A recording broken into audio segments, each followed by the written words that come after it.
नमस्कार दोस्तों, स्वागत है आपका साक्षी की आवाज़ चैनल में। तो दोस्तों, आज की कहानी हमारी बाकी सभी कहानियों से बिल्कुल अलग है। दोस्तों, आप सभी जानते हैं कि हर सिक्के के दो पहलू होते हैं। तो अभी तक की कहानियों में जो आपने जाना वह सिक्के का एक पहलू है, लेकिन सिक्के का दूसरा पहलू कुछ ऐसा भी हो सकता है आपने कभी सोचा भी नहीं होगा।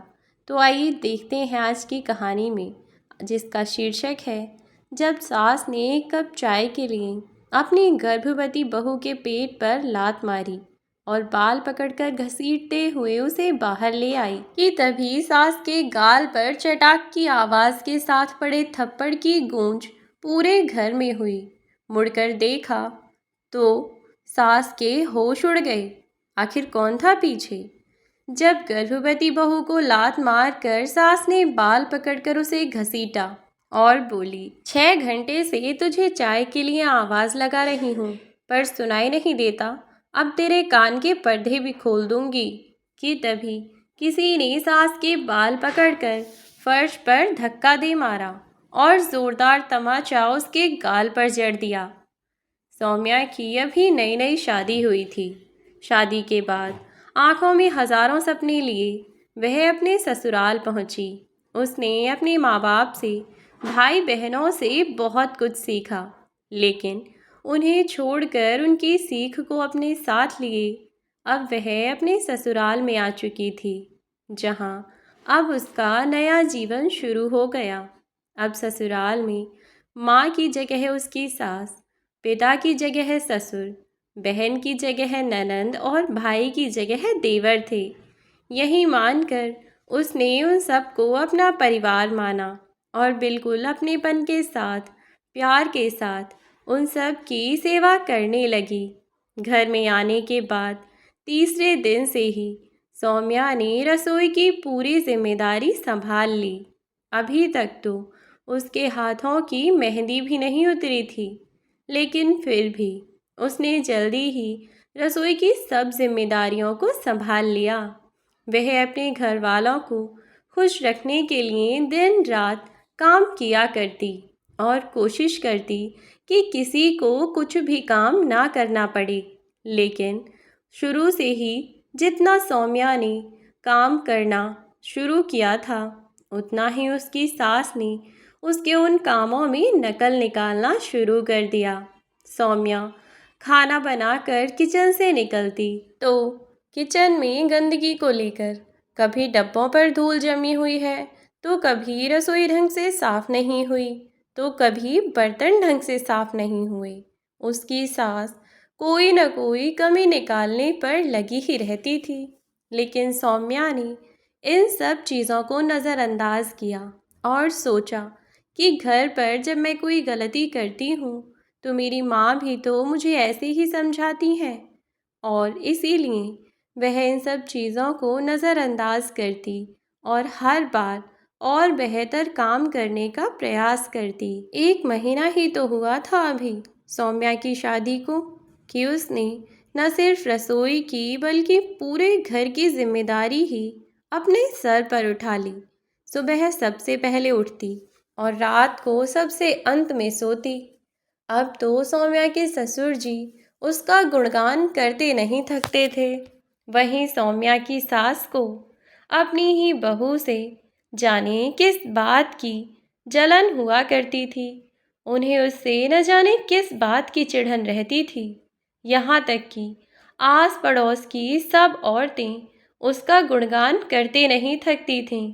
जिसे देखो वह बस सौम्या की सास कमला जी से उनकी बहू की तारीफ़ें करता रहता था, और वह इस बात पर खुश होने की बजाय और ज़्यादा चिढ़ती थीं, क्योंकि कई बार रोड पे कुछ लोग उनसे यह भी कह दिया करते कि बहन, तुम्हारी बहू तो तुमसे भी कई गुना सुगड़ है।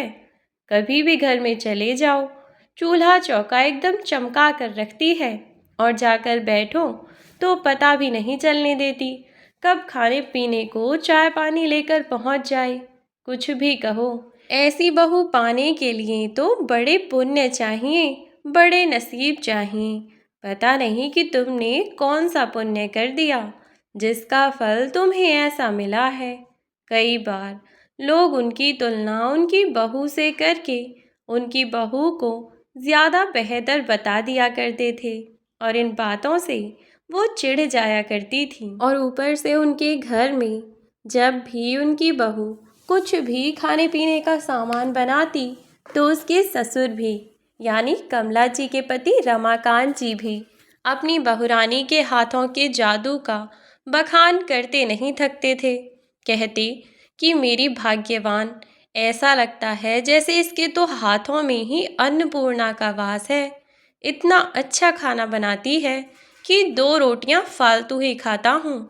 इन सब बातों से उन्हें और चिढ़ हुआ करती थी और उनकी धीरे धीरे यह चिढ़ बढ़ती ही रही।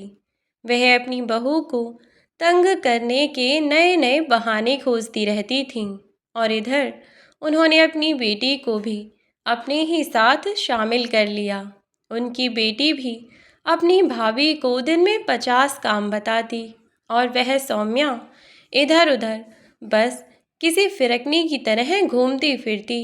सुबह उठते ही सबसे पहले उठकर पूजा पाठ कर देती और जब तक सब लोग उठते तब तक सबके लिए नाश्ता बनाकर तैयार कर देती।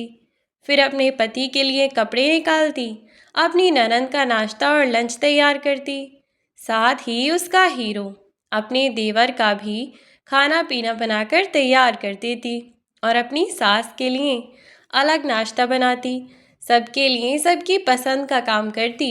उसके बाद जब सब लोग चले जाते तो फटाफट फिर से पूरे घर को साफ करने लग जाती और घर को साफ करते ही फिर कपड़े धोने में लग जाती। पूरे दिन ऐसे ही बस लगी रहती थी। इसमें भी अगर दोपहर में समय निकाल लेती तो उसकी सास कहती कि कभी मेरे पैरों में तेल मल दिया करो, कभी मेरे सिर में तेल मल दे, कभी मेरे कमरे की सफाई कर दे, कभी अपनी चादरें और पर्दे निकाल कर ही बैठ जाती। हर हफ्ते उससे घर के भारी भारी कपड़े धुलवाती। शुरू के 3-4 महीने तक तो सौम्या भी बर्दाश्त ही कर रही थी, लेकिन अब सौम्या को थोड़ा अजीब लगने लगा था। वह जिन चीज़ों को अब तक इतना लाइटली ले रही थी, क्या सच में यह सब इतना सामान्य था? उसने अपनी माँ से इस बारे में बात की, लेकिन उन्होंने भी उसे यही समझाया कि कोई बात नहीं, घर के काम ही तो हैं, और फिर तुझे नहीं कहेंगे तो किसे कहेंगे। सौम्या भी खुद को समझाकर बैठ जाती। अब घर वालों को पता चला कि सौम्या माँ बनने वाली है। इस बात से घर में सभी लोग बहुत खुश थे और अब तो उसकी सास भी खुश हुई। लेकिन जैसे ही शाम होते होते सौम्या का देवर घर में आया तो वह भी उसके लिए मीठा लेकर आया।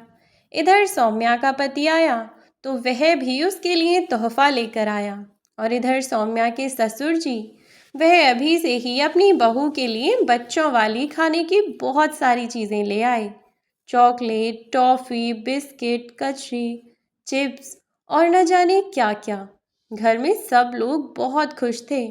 लेकिन शाम होते होते फिर से सौम्या की सास अपनी ही बहू से चिढ़ने लगी और बोली, ऐसा भी कौन सा महान काम कर रही है जो सब पागलों की तरह फूले नहीं समा रहे।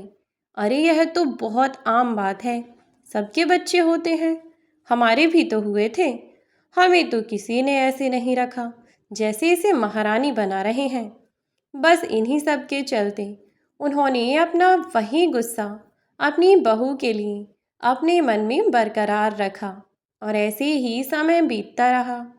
सौम्या अभी तक तो सब कुछ बर्दाश्त कर रही थी, लेकिन बढ़ते समय के साथ उसका पेट भी बढ़ रहा था और उसके शरीर में और भी कई परिवर्तन आ रहे थे। कभी उसे उल्टियाँ लग जाती तो कभी खाना पीना कुछ भी नहीं पचता। शरीर में इतनी कमज़ोरी आ रही थी। इस सब के बाद भी क्योंकि वह ठीक ठाक सामने चलती उठती बैठती दिखाई दे रही थी तो ननद ने तो फिर भी कम कर दिया, लेकिन सास जाने किस मिट्टी की बनी थी, अभी भी अपनी बहू से सब काम ऐसे ही करवाती और कहती, कोई दुनिया से न्यारा काम करने नहीं जा रही, हमने भी अपने बच्चे किए हैं और सब जानते हैं। चुपचाप काम करती रहे सौम्या। सौम्या भी बस यही सोचकर लगी रहती थी कि माँ जी को मुझसे ज़्यादा अनुभव है, और यही सोचकर वह किसी न किसी काम में लगी ही रहती। अब सौम्या को 8वां महीना चल रहा था और अभी तक पोछा लगाने के लिए पानी भरना हो या घर धोना हो या कोई और भारी काम करना हो, सौम्या की सास उस पर ज़रा तरस नहीं खाती और कहती, इतने से वज़न से कुछ नहीं होता, कर ले जो कर रही है। पहले भी एक बार कभी सौम्या का पैर सीढ़ियों से स्लिप हो गया था। वह तो भला हो भगवान का कि वह पीठ के बल गिरी और इसीलिए सब कुछ ठीक ठाक रहा। और इस बारे में सौम्या की सास ने किसी को भी कुछ भी बताने के लिए भी मना कर दिया कि ऐसी छोटी मोटी बातें तो होती रहती हैं। अगर सब में गाती फिरोगी तो सब यही कहेंगे कि कैसी बहू है, ज़रा बर्दाश्त नहीं करती। इसीलिए सौम्या भी बेचारी चुप लगा गई। सौम्या के साथ अब तक अपने रिश्ते का लिहाज उसकी सास भूल चुकी थी। अब वह सौम्या से एकदम बदतमीज़ी से बात किया करती थी और अब तक तो उससे गाली गलौज भी करने लगी थी। लेकिन सौम्या की माँ उसे फिर भी यही समझाने में लगी रहती कि कभी कभार तो माँ बेटी में भी ऐसी छोटी मोटी बातें हो जाती हैं। ऐसी छोटी छोटी बातों को तू दिल से मत लगाया कर। हिम्मत रख बेटा, समय के साथ सब ठीक होगा।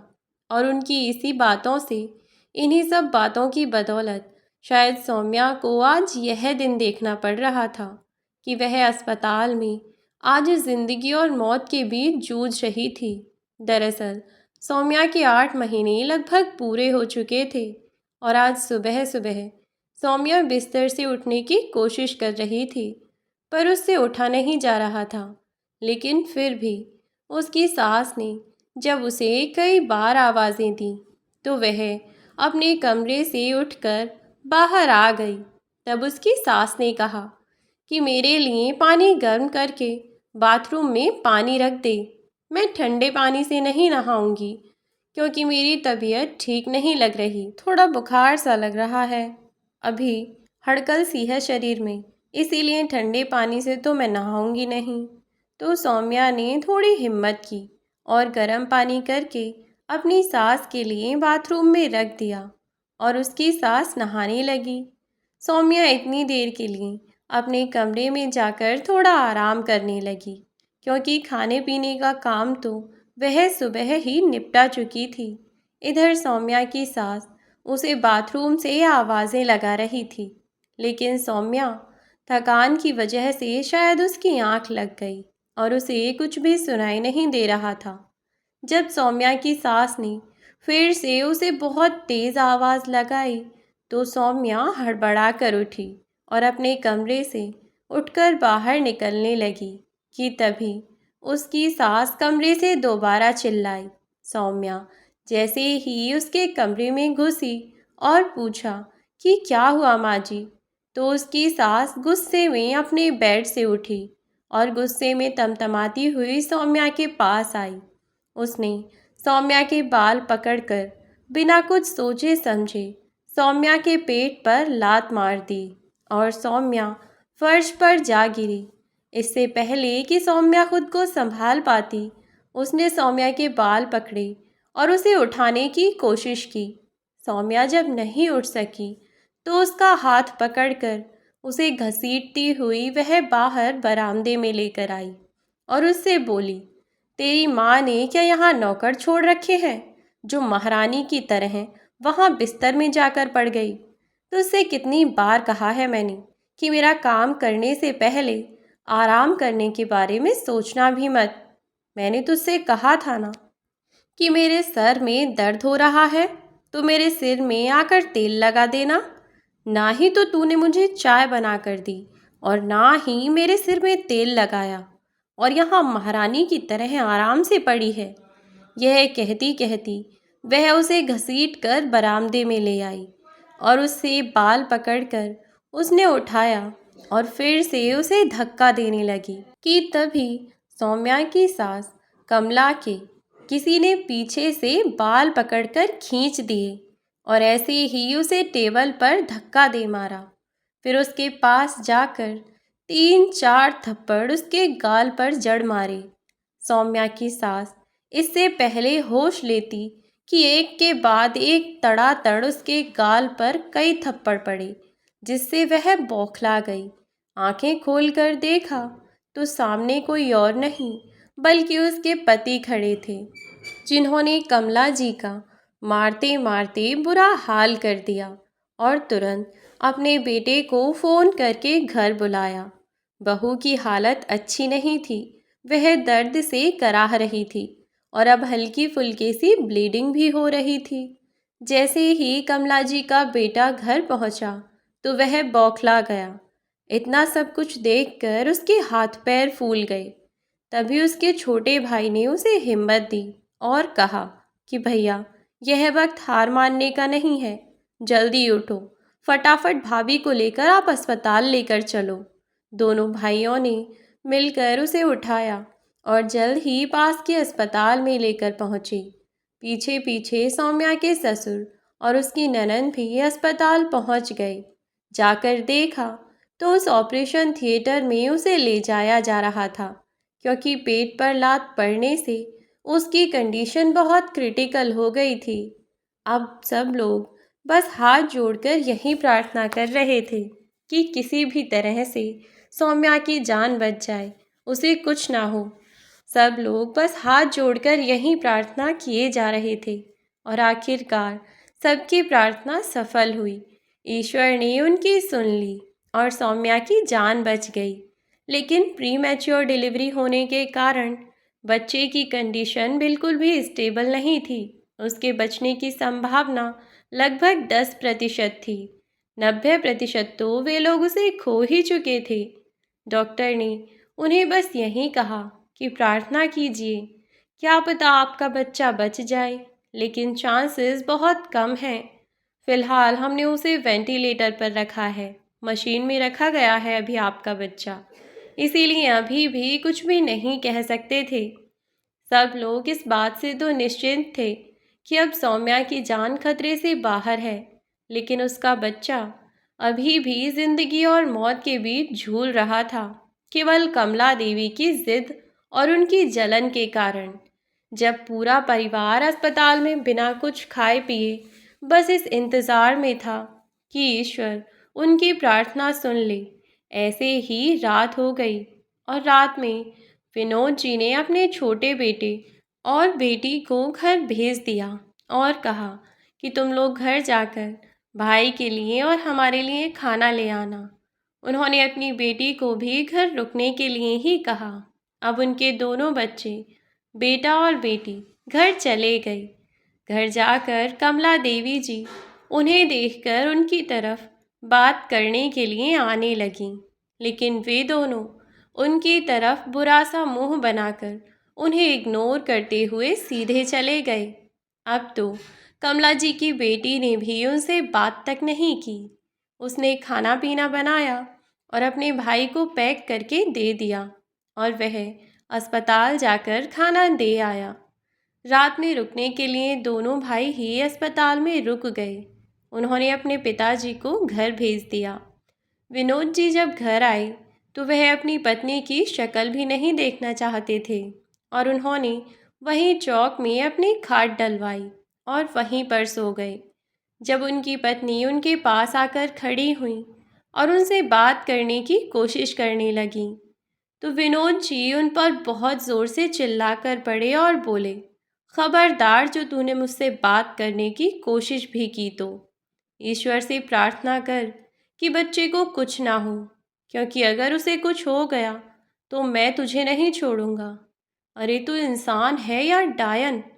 दुनिया में हर एक इंसान अपने बच्चों के लिए अपनी जान तक देने को तैयार रहता है, लेकिन तू अपनी जलन, अपनी ईर्ष्या के चलते अपने ही बच्चों की जान की दुश्मन बन गई।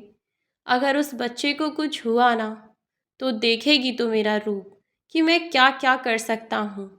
गुस्से में इतना कहकर उन्होंने अपनी पत्नी को वहाँ से अंदर भगा दिया और वहीं पर सो गए।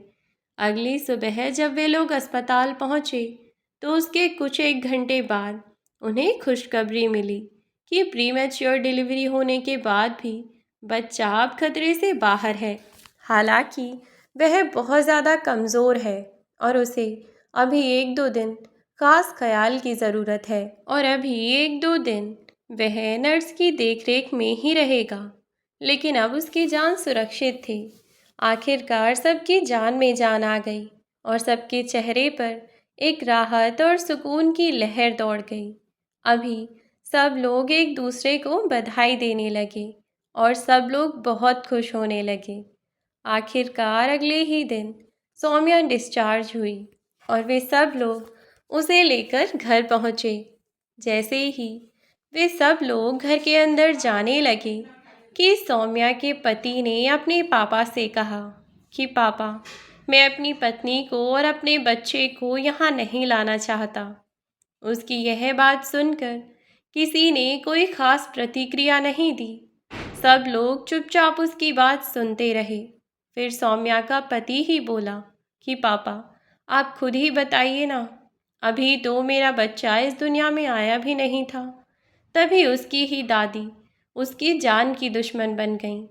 इस बात की क्या गारंटी है पापा कि अब उसे कुछ नहीं करेंगी ये?